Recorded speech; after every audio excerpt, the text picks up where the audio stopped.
Well, good afternoon again, everybody, and many thanks for joining us. My name's Rosemary Collier. I work at Warwick Crop Centre, and I'm the one who's been emailing you.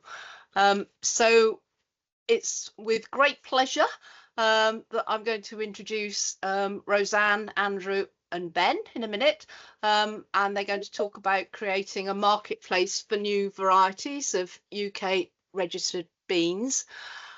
Just to say, while they're speaking, if you're not speaking, as it were, please could you turn your camera off and mute your microphone so that we take pressure off the system. We're recording the session and it will be available later, and we've applied for basis points. And just to flag up before I do the introduction, that our next webinar will be on the 15th of January at the same time, and it'll be Debbie Rees and Richard Colgan from the Natural Resources Institute at the University of Greenwich, and they'll be talking about storage of vegetables, possibly fruit. So we'll take questions at the end of the session, but feel free to type questions into the chat as we go along. So I'm just going to unshare this for a minute. Oops. Yeah. Okay. Right. So in the webinar, my colleague Roseanne is going to introduce the research behind the 3 new varieties of UK registered beans developed by Eric and Roseanne at Warwick Crop Centre. And then she's going to talk about a recent project called BeanMeals that they've been involved in. And then she's joined by 2 colleagues. So that's Andrew Ward, who's leading the bean production trials at his farm in Lincolnshire, and also by Ben Thomas from the Warwick Food Group, whose team is scratch cooking food in the Eatwise Test Kitchen at the university campus, and they have plans to feature British ingredients, including the UK beans. So without further ado, I'll hand over to Roseanne. So basically, Roseanne's going to show some slides, talk about the projects. Yeah. Do you want to say what you're doing?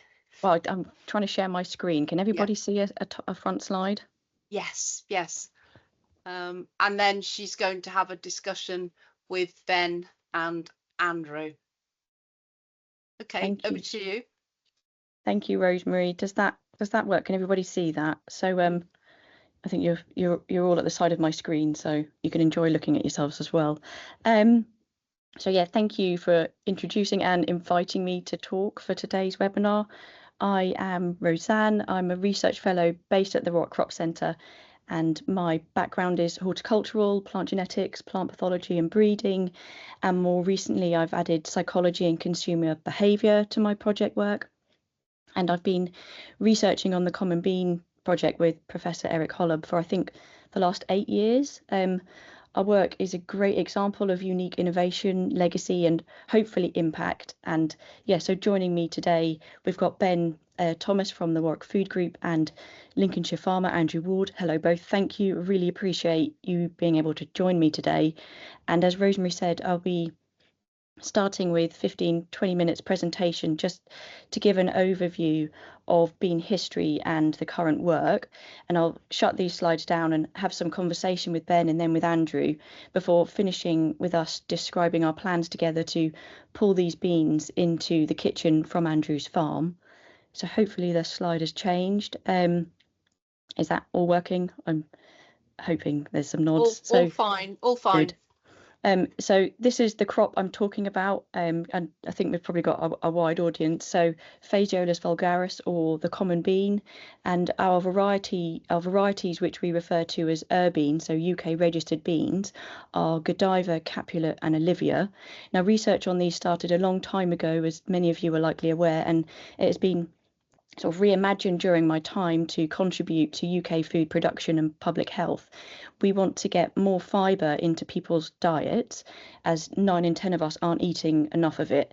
And we know eating more beans and pulses is really good for our bodies and the planet. So currently, all market types of common beans are grown and imported, mostly from North America. And annually we import about 100,000 tonnes of these, and this includes navy beans, kidney beans, pinto beans, black beans, cannellini beans, all the beans. And as you can see from just a couple of these pictures, these crops are really low to the ground and are short season, which are the main breeding challenges. If you take North American varieties and grow them here, they don't thrive as they're not adapted to our conditions. So we sow these in May and harvest in September, which gives us about 100 days, and they need to be harvested before the wet autumnal weather sets in, which prevents a combine harvester from getting on the fields and can cause marking and spoilage of the crop. So the history, I'll run through a bit of this for you. So the Crop Centre has had its 75th anniversary this year, and the bean research has been entwined on the site for many of those decades. Interest in growing navy beans, which is the market type in baked beans in tomato sauce, started as early as I think the 1930s in the UK.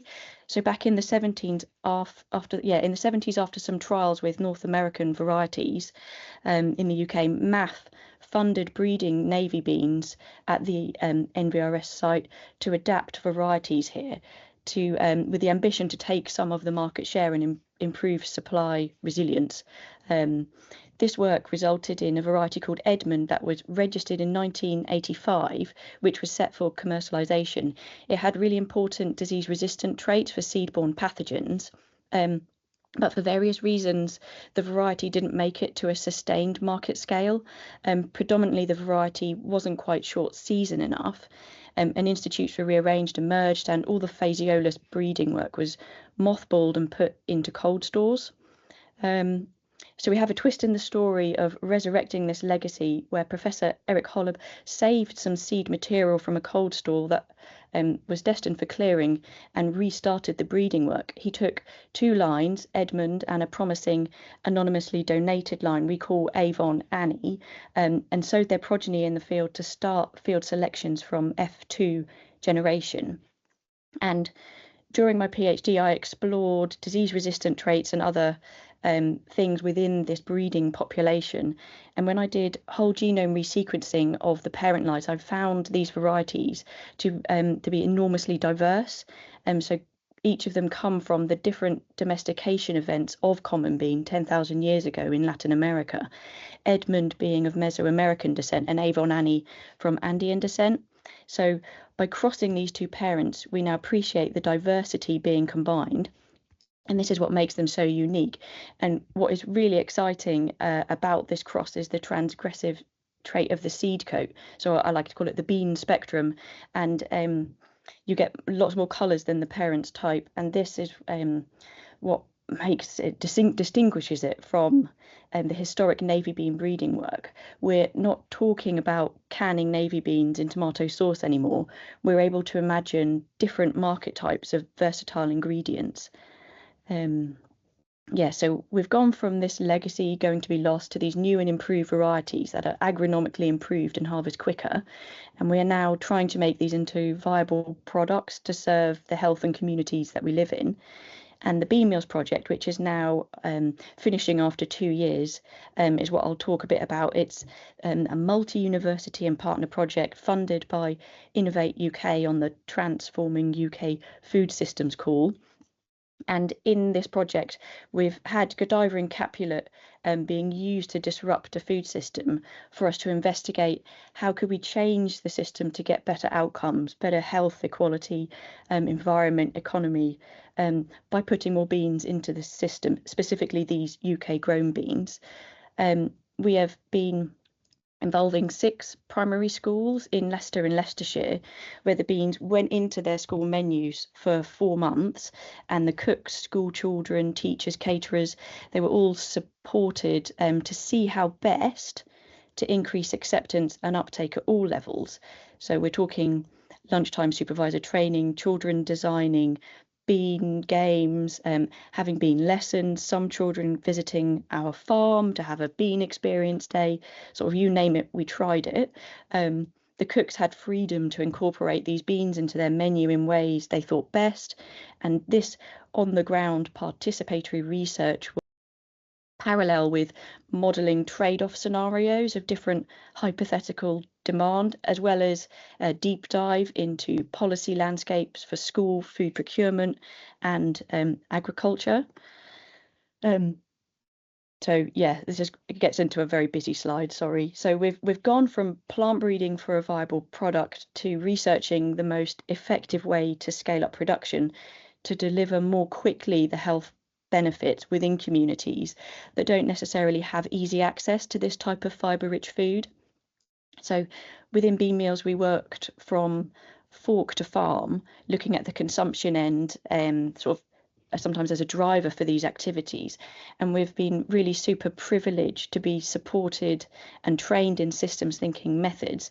So we can really pull apart and build a picture and model alongside sort of real world action. So yeah, what we'll end up talking about today is scaling up production and keeping it accessible and affordable with a short food supply chain. So that's equitable at both ends, so both for the farm and in a kitchen. And Nurtural Food is the marketplace we have envisioned to connect catering businesses with ingredients that are good for guts and soils, and essentially boils down to realising the potential for group purchasing to pull this novel crop into people's diet straight from the field. And I've got just a couple of slides to highlight the potential demand space we're working in. So many of you know that we don't eat what we should. If I was in a room, I'd sort of ask hands up how many people eat their 5 a day, because within our 5 a day, this encompasses our bean and pulse consumption, and we're just not eating enough. And this, perhaps it's a result of our food system not really serving public health. High volume, low diversity supply chains into supermarkets give us the calories, but not the diversity. And this graph just highlights what we currently eat when it comes to pulses, which is not a lot, just 8.5 grams. This is the dried weight equivalent. So we need to eat more, and to eat more, we need to grow more. And within BeanMeals, the Oxford team have been modelling trade-offs and impacts on different consumption scenarios for scaling up production. So hypothetically, and this is all beyond the can of baked beans. Baked beans in sauce is great, but we need more different food, not more of the same, to improve public health. So the scenarios they have been looking at are simply just doubling consumption. So just doubling it simply. So there's a Beans as How campaign at the moment to double global pulse consumption. And then looking at what if we eat what the NHS recommends us to eat as a portion, and then also the really aspirational Eat Lancet recommendations, to sustain the planet. And they can extrapolate how many tonnes would be needed above the current imports to supply different groups of people, such as free school meals, up to the whole UK population. And the numbers get really big. And no, we cannot grow enough for everybody all of the time. There is a finite amount of land in the UK, and it's all under a lot of pressure. So where can URBeans be grown? So these crops use the same space in a rotation as other legumes, which is a 1 in 5 rotation. But I think it's reported that there's only currently about 5% of arable farms in a legume rotation, and this could and should get up to 20%, sort of up to the capacity. And you can look into the existing land occupied by pulse crops, which is field beans and peas, and you can do broad brush strokes across the country of where we think there might be suitable land. So in short, there is potential to grow more legumes in the UK, including URBeans, which are for direct human consumption. And important questions for us is where to grow and how to begin scaling up from just a few kilograms of seed. And this brings us to a much, much more local level. So we need to double it, or up to 5 times as many beans. And I just want to highlight in the BeanMeals project, we've had two really great reports published from our partners, 3 Keel in the project, that I want to highlight in case anybody wants to read more about this. They're both available from the ECI website, and there's a link on there, and I'm sure we can share where we can find these.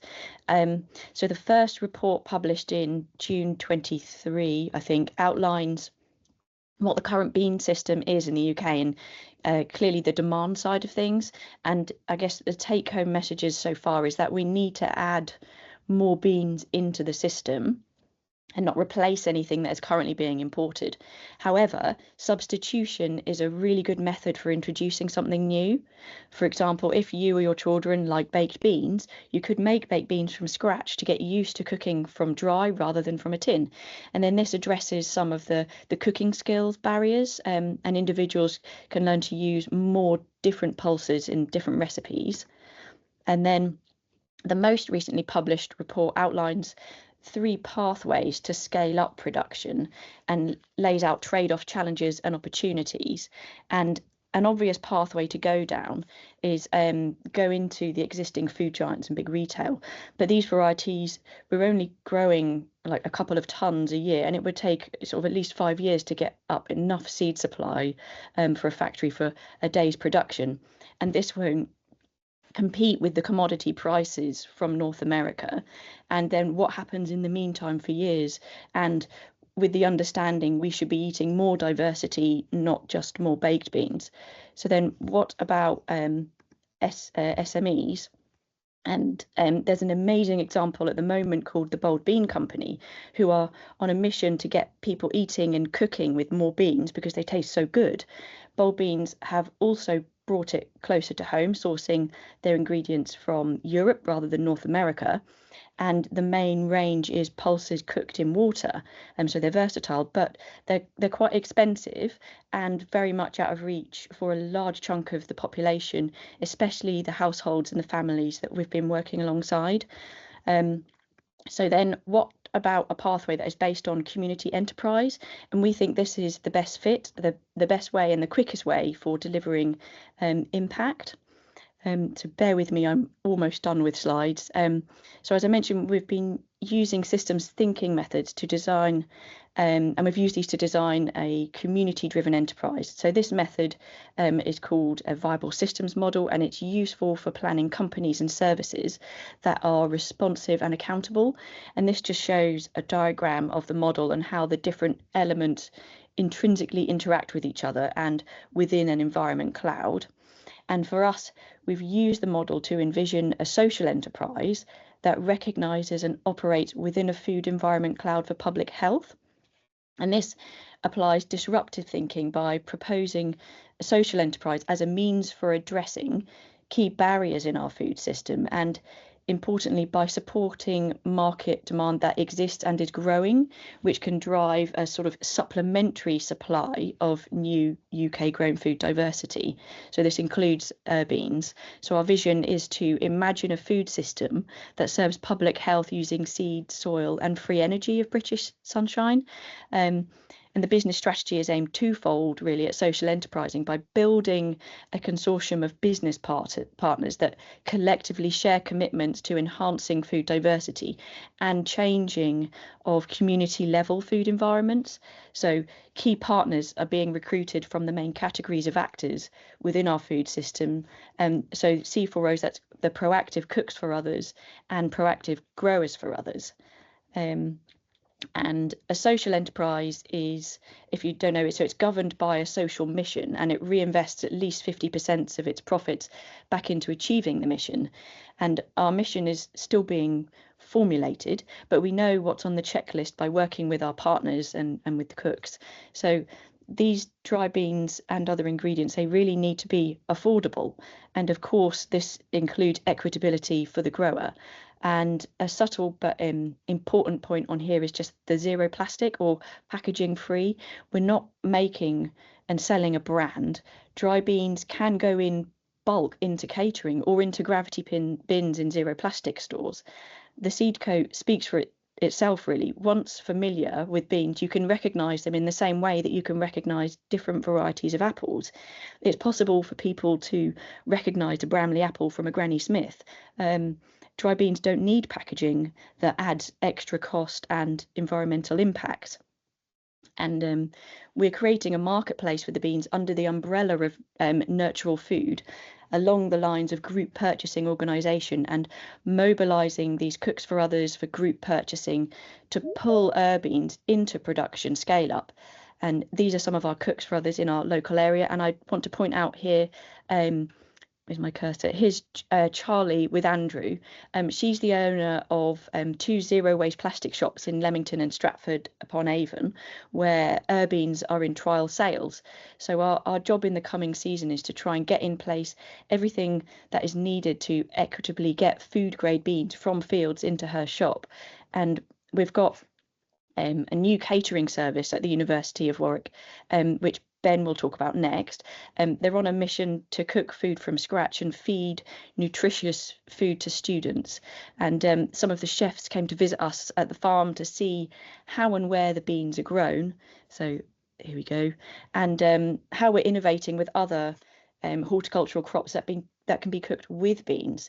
So yeah, Eatwise are our new partners in understanding what a food service business needs to scale up use of dry beans and other versatile ingredients. What happened when our students graduate university after enjoying beans on the menu while studying, so they can go and buy affordable ingredients in their local plastic-free shops.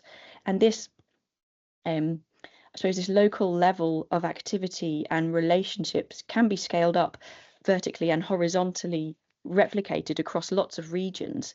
So we're just building foundations around Warwickshire and Coventry, and then Leicester, and reaching up the A46 to Lincolnshire, where Andrew is. And cooks, we see cooks now really as the drivers of change, and we can support them and grow existing demand. So that's cooks in households and professional cooks in all sorts of food service. And I guess this is a whistle-stop tour. I guess my summary would be we've developed a range of beans with some interesting science and asked the question, how can they be increased at an affordable price and hit health outcomes? We've had a systems thinking to rationalise using social enterprise as a means to support a short food supply chain, linking group purchasing organisations comprised of cooks who are the agents of change in the food system.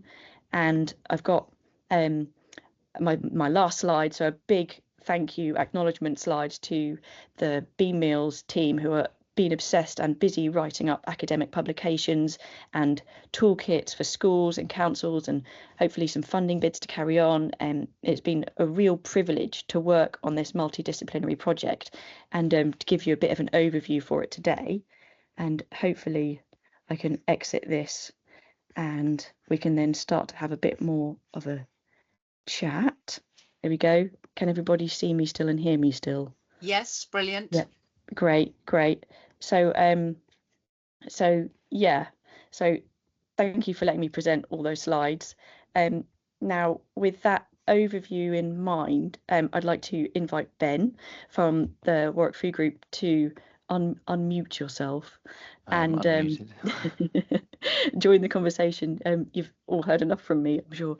Ben, if you'd like to introduce yourself a bit, or your background, and then we'll go from there. Yep. So hello, I'm Ben Thomas. I'm head of food and beverage product for Warwick Food Group. I've worked in food and beverage my whole life in various different guises, but worked in product development for the last 4 years. Been at the university for a year today, actually. Today is my year anniversary.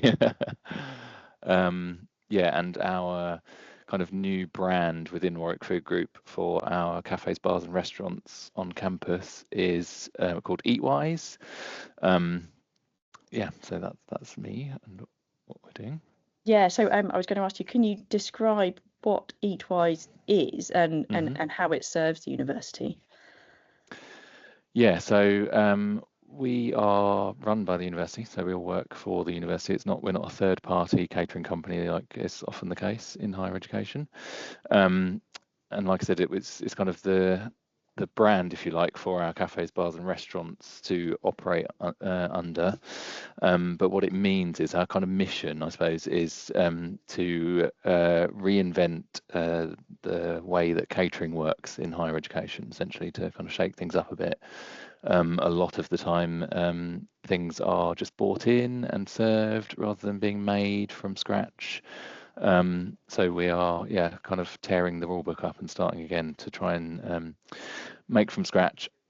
We have a mission statement, which is mindful food for thriving minds. So hopefully that kind of says it all, really. We want to really be careful about thinking about the food that we're producing, not just the recipes, but the ingredients and where they come from and the impact on the environment and the planet, as well as the impact on people, in order to feed people to kind of develop their career or their skills or their study at the university is essentially how we're approaching it, to improve their health. So scratch cooking is really important to Eatwise, and a sort of a revelation for university catering, really, I guess. How do beans fit into your menu in that sort of endeavour? So, I mean, it's all kind of been a perfect storm, really, of coming together with you guys on this, because it's obviously a really important part of what we're doing. In order for us to be planet friendly, for example, we need to reduce our reliance on meat and red meat in particular.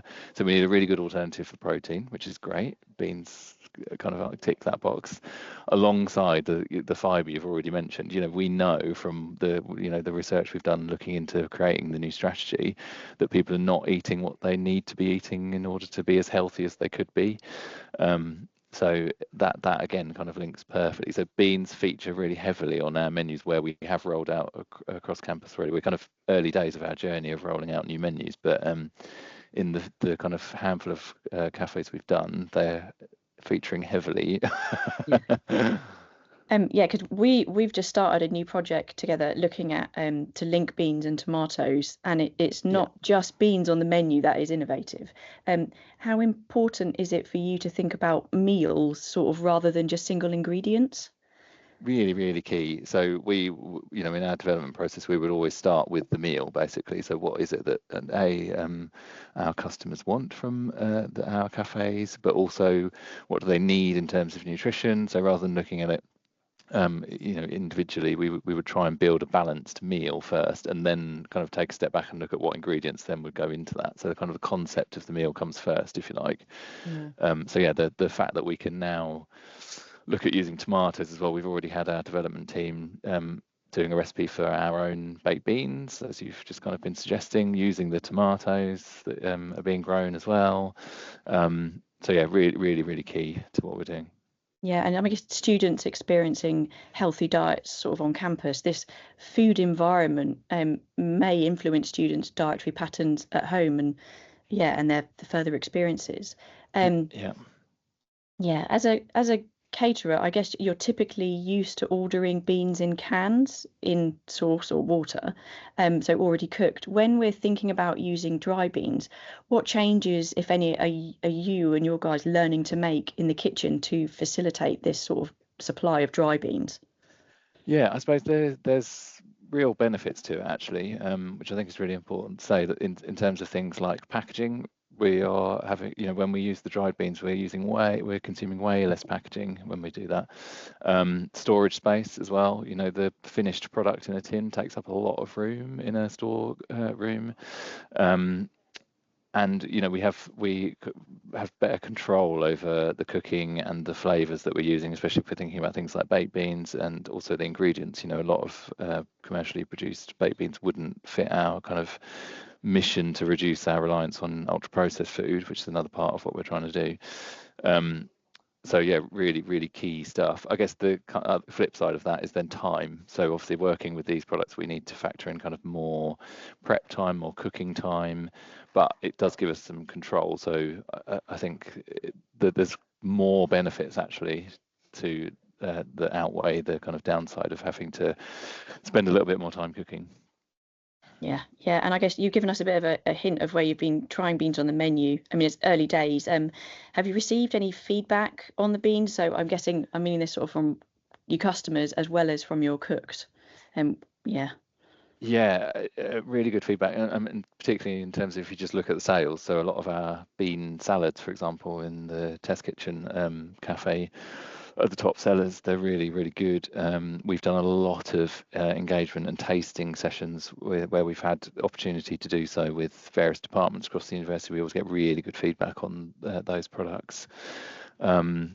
Probably at the moment more so with staff than students, so we've got a bit of an education piece, and one of our plans is to open a cookery school eventually on campus as well, which form a part of this whole thing. Will be about kind of educating around why we suggest eating more beans and more vegetables.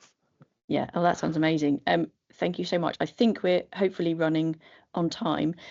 We'll come back to Ben in a minute. So now it's time to hear from the farmer. So Andrew, I'm going to invite you to hopefully turn on your camera and your microphone again. Thank you for holding on. Yeah, I'm here. Can you hear me? Yeah, great. Let's get straight into if you could introduce yourself and your farm, that would be amazing. So yeah, hello Roseanne. Thanks for asking me on here to do this. I always it's great to be involved with the Warwick Crop Centre and highlight what we're doing in growing these capulet beans as well as Godiva and Olivia.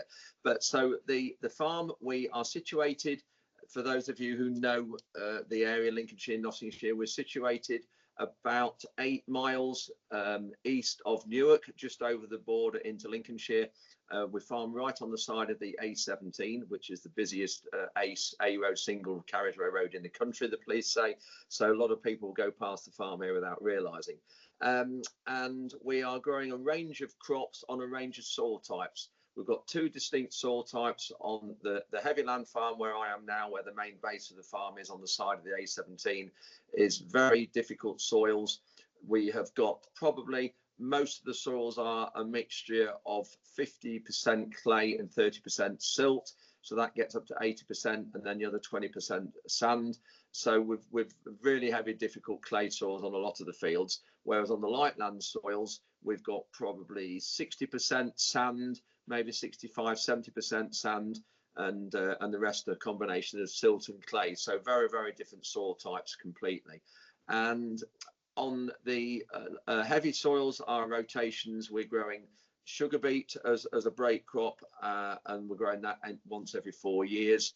We'll then have probably a year of wheat. We'll then might follow that with beans if we don't have a neonic treated sugar beet seed, because we're not allowed to grow a flowering crop for 32 months after we have had a neonicotinoid treated sugar beet seed.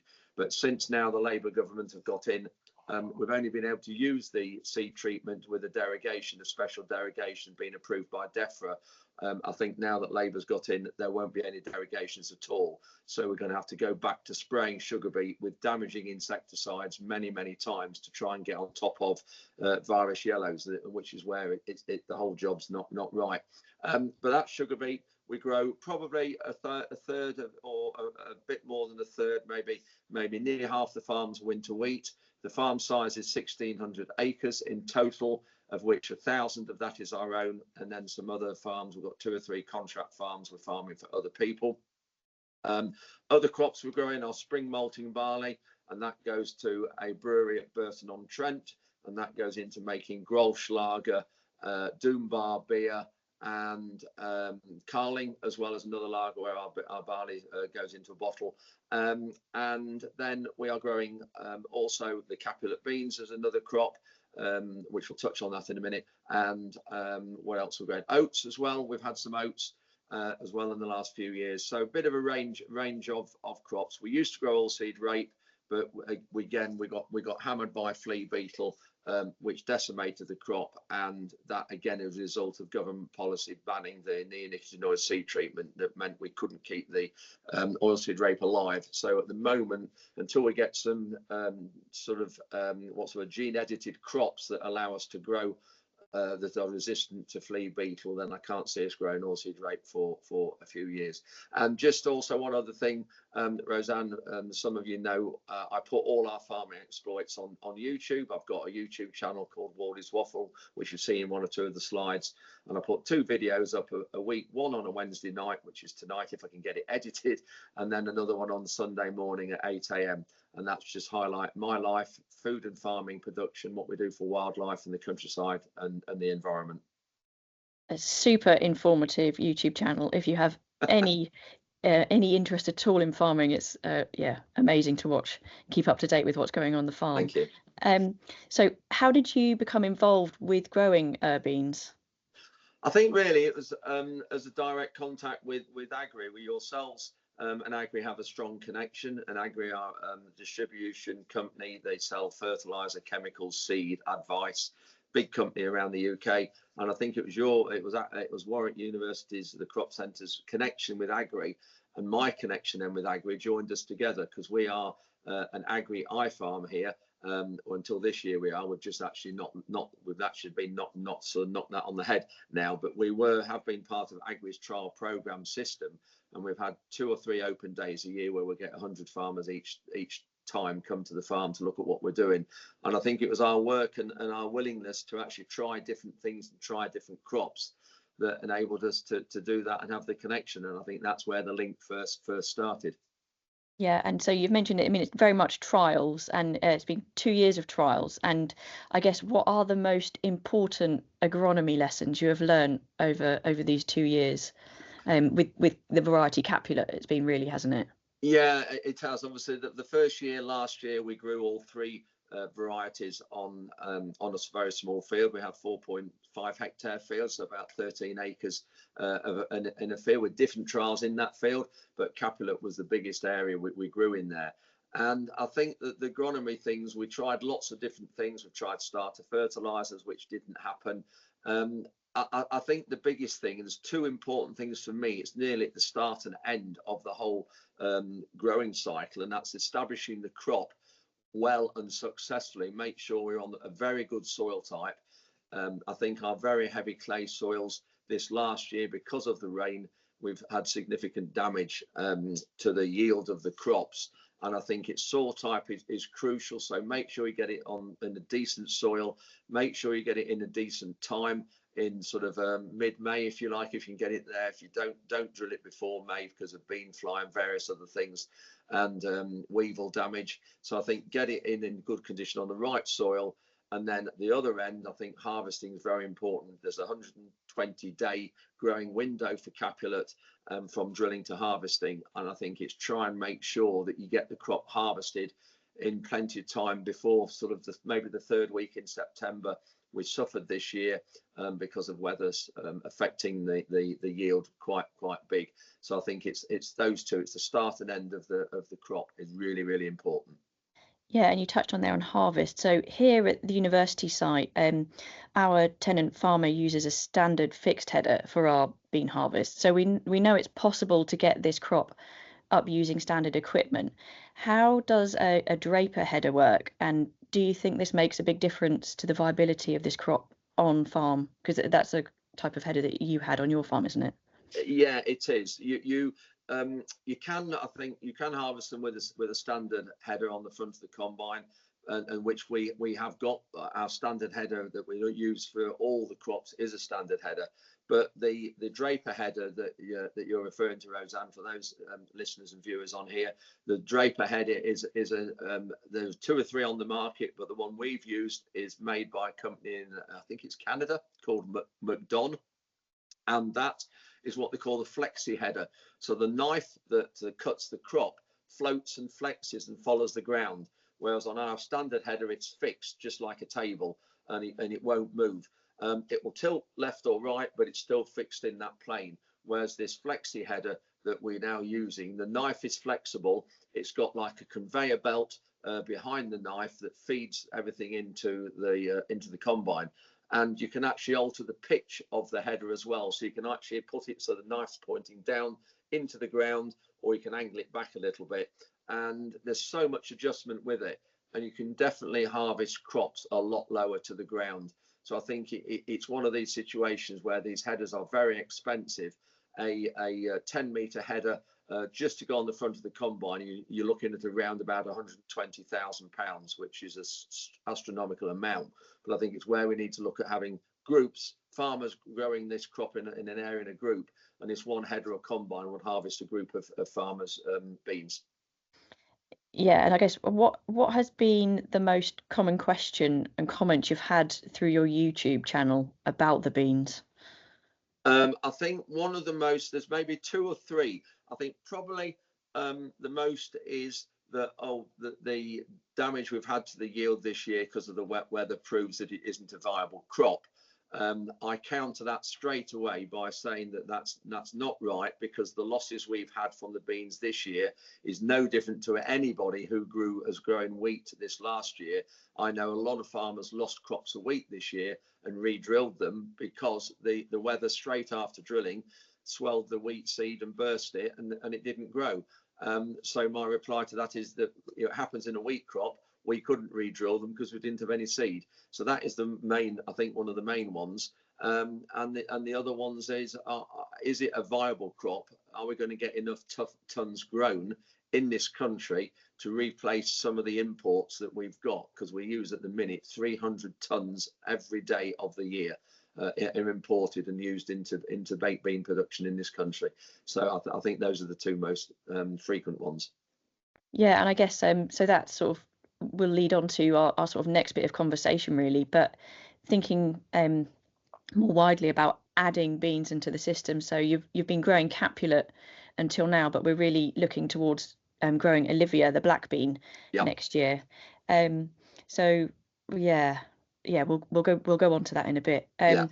You've mentioned your rotation of your farm.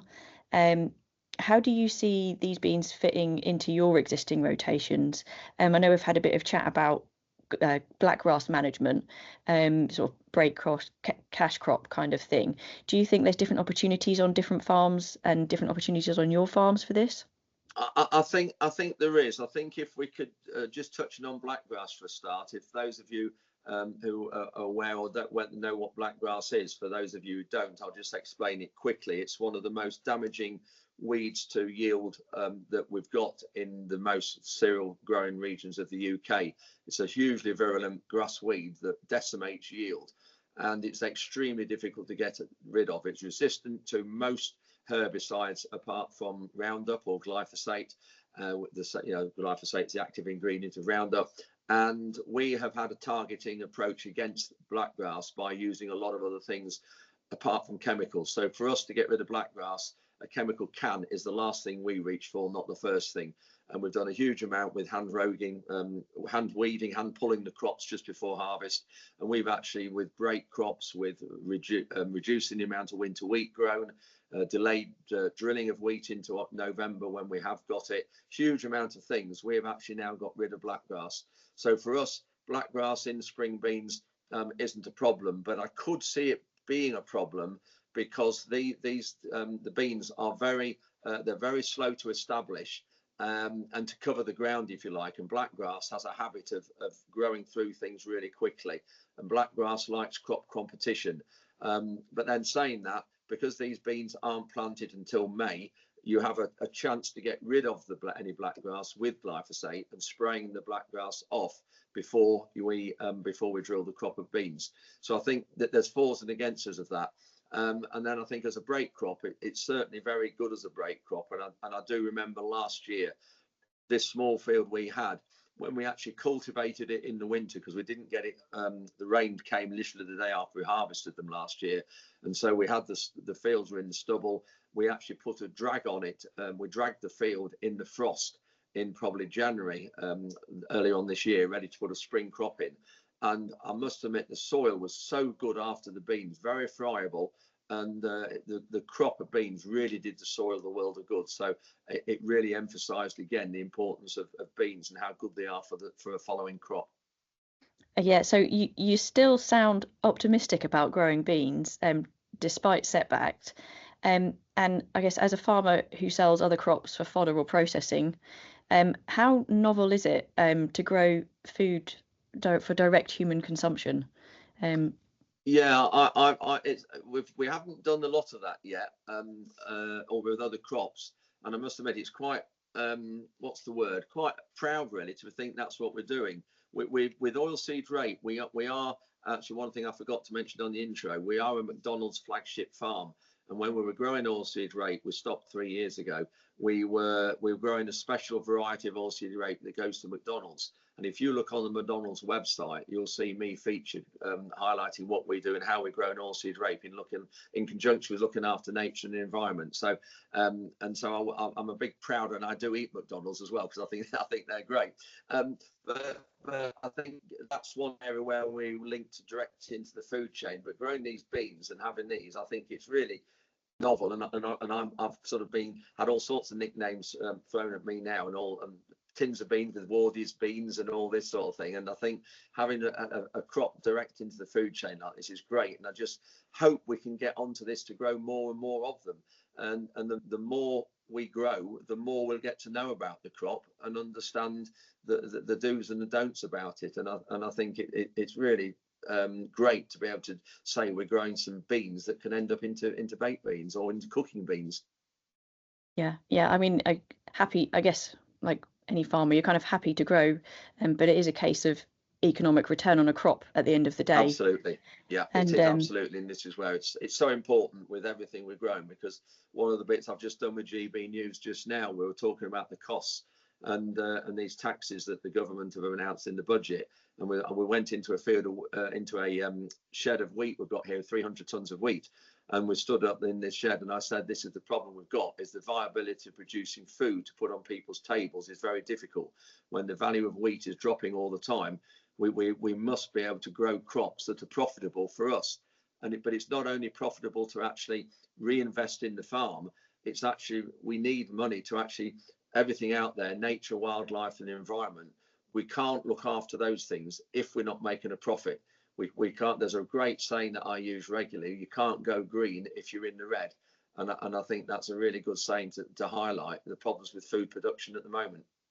Yeah, so that's one of the really important parts that we've been able to pull from the 3 Key report that I mentioned. So looking at this community enterprise as a method for a short food supply chain, and really pulling these varieties from food service.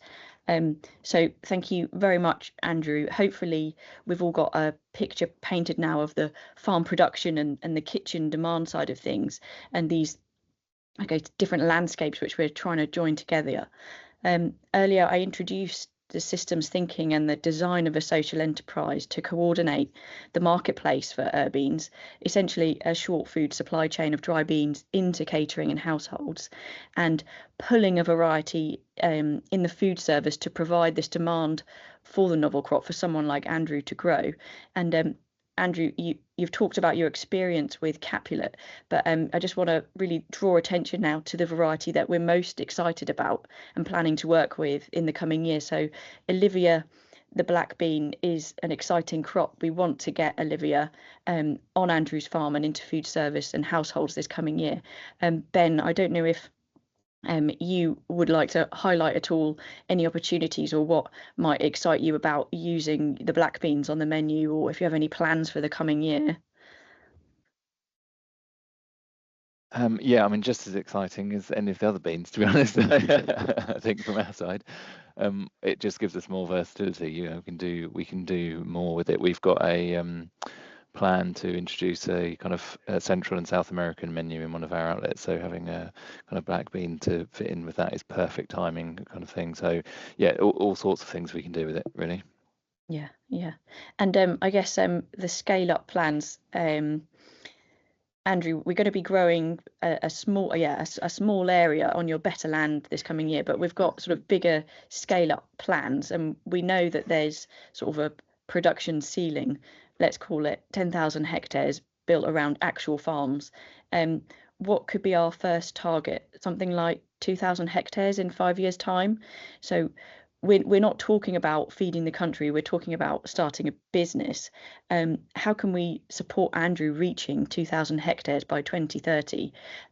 That's more than your farm, isn't it? It's more like 3 growing regions. Right. I mean, we're 600 hectares, So it will, but if you think about the scale up, we had it last year. We grew about 10 or 12 acres of beans in total, of which probably a bit less than, maybe half of that, a bit more than half were the capulet.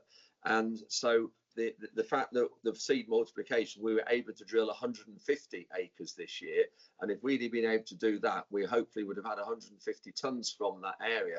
So it's very quickly, once you get past the first year or two, it's very quickly easy. You can see the climbing area really quickly. So I don't think it would be a problem. We need to get on the right soil type. I think is the most important thing. Yeah, and important decisions to be made about banking seed for, if there's poor harvests or weather and that kind of thing. Do you think you could persuade some of your neighbours to join production? And I guess what kind of facilities and space and equipment do you think you might need?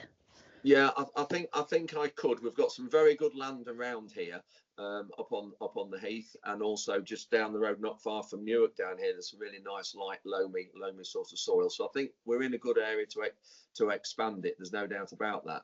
And I think when you start to look, you need storage and facilities to be able to clean it, because there's sometimes some contamination with soil and other debris in the crop, and you need to be able to clean it and get that out, which requires a colour sorter. Colour sorters are inherently expensive. A machine that will probably do 7 tons per hour would probably cost in the region of £300,000. So they're hugely expensive, these machines. But we need this sort of thing, and just up the road where we went, Roseanne, the other week, we've got a facility in a farm not far away looking to invest and build a facility that will suit us. So I think it is possible, but and again, this is where it's great to be involved in these crops right at the start, and this year growing more of the Olivia is actually seeing this crop grown on a larger scale, but it's important for knowledge that we actually know the sort of the pitfalls and know how we can get the crops and the maximum tons out of it. Yeah, and all of this sort of agronomy and enterprising experience is essential for not only growing a cluster where you are, but also growing other clusters in the country. And I guess our first priority will be supporting in Warwickshire, where we are. And it's really important to sort of almost hedge our bets across the country with production. So we know that weather can wreck crops, and hopefully if we are spreading production across the country, we'll be able to grow something. And similarly with Ben, your experience in catering is key for growing use of dry beans in food service, perhaps at other universities and other local food service in Coventry and Warwickshire. But you've got like many outlets on campus, I think you mentioned. And I guess, do you think you could roll out beans across different outlets on campus? Yeah, absolutely. And just touching on your point around working with other universities, that is part of our kind of longer term future plans, is to kind of share our learnings with other institutions, absolutely, to kind of share learnings. But yeah, our plan is absolutely to have beans on every outlet, because we're going to need it to achieve what we want to achieve. And there are some things that we've been working on that would work kind of on any menu, if you like, so any kind of style of menu, including the baked beans that I just had mentioned that we've been developing. So we're looking at kind of breakfast bean pots that could be grab and go, or could be as part of a plated breakfast. So yeah, lots of opportunity for it. Scratch cooked baked beans. Yeah. And so I can see the time. So I guess I've got 3 take-home messages: short supply chain, adding a new ingredient, and pulling to market with a food service. So something new like this crop needs demand, and we've identified food service to do that, for that demand. So I want to say a big thank you to Ben and Andrew for joining me today amongst very busy schedules. And I guess, can I wish everybody a Merry Christmas? Is that allowed? I feel like it's December. Absolutely. Yeah. Yeah. And get in touch with us. And there's obviously hopefully some time now for some questions if anybody has some, or if you're local, go and buy some beans from the Zero store, our local store, or obviously go and eat them on campus at the ETK, Eatwise Test Kitchen. And thank you very much. Many thanks, Roseanne. And again, I reiterate your thanks to Ben and Andrew as well. Really, really interesting to look at the whole supply chain. We don't often do that. So thank you. Has anybody got any questions before we finish? Anything anyone would like to ask or add to the discussion? No, doesn't look like it. One. No. Yeah, one's right. Simon's raised a hand. Oh yes, there we are, Simon. Yes, Simon, would you like to? Yeah. Well, I thought I'd sort of come in. I really am the sort of the oddball on the presentation here today.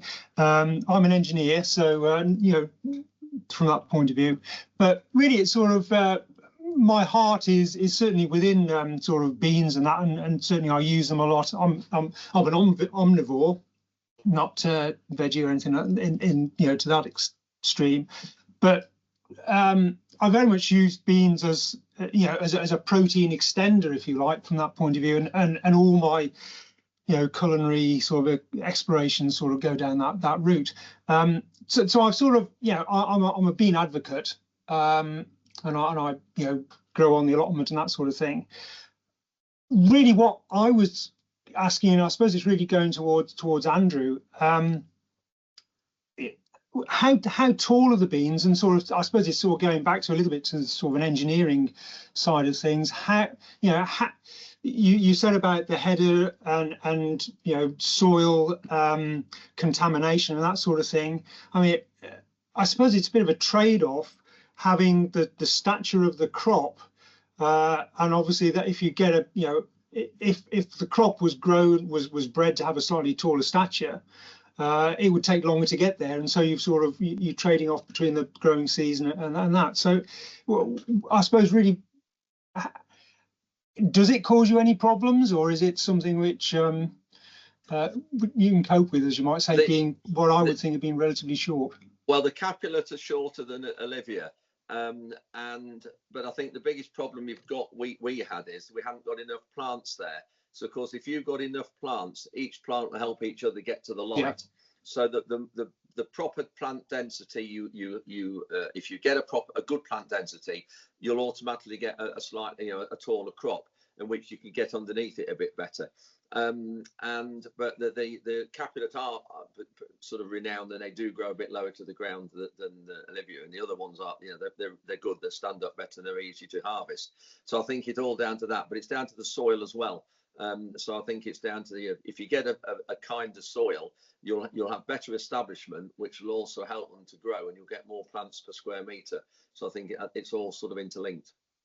Yeah, and if I can just add in on top of that as well, Andrew, it's the height of the crop. Obviously that stem is important, but also the pod clearance, so that gap between where the pod is and the ground, and also I guess the behaviour of that stem, and whether or not the stem is robust enough to not disintegrate very quickly. I know our varieties behave differently. That's why we're really excited about Olivia in particular. So as when the crop dries, they don't immediately lodge and fall down. If there can be that robust stem there, so that the combine has something to cut rather than just fall over or break and fall down and not get scooped up, that's really critical. Yeah, it is, and I think that the problem we've got with capulates, a bit of the stem on that collapses a bit, doesn't it? And that's the problem we've got, is that whereas wheat, if I go from the extreme and you take wheat that stands up, and the ears at the top of a stem that's completely dry and still the same size, with the capulate, it sort of disintegrates and the stem just disappears and the crop just sort of falls onto the floor.